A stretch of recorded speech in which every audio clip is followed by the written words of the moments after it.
Hey everyone, this is Mr. Begley, 6th grade teacher at Rydell Elementary School. And if you noticed with your lessons this week, we're doing a bit of a review in science. So I decided I would go back to a lesson that you did a few weeks ago that dealt with solids, liquids, and gases.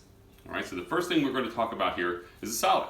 And we're pretty lucky because water is a pretty good demonstration for all three of these things.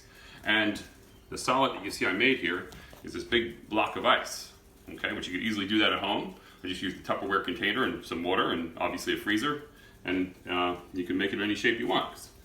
And if you look over here at these checker pieces, I arranged them because this demonstrates how the particles in a solid are arranged. There's a lot of attraction between the particles in a solid.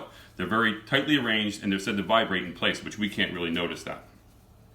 The next state we're going to talk about is a liquid. And we all know what a liquid is.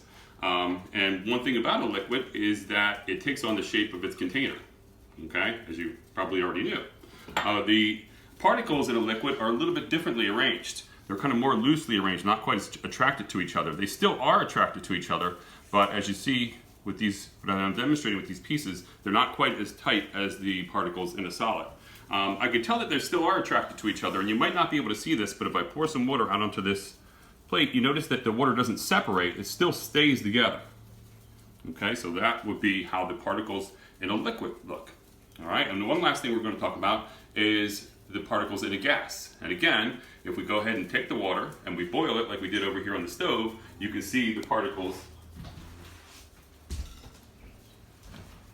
now have turned into this vaporous gas. And these particles are not very attracted to each other, and they pull away from each other and kind of distribute themselves.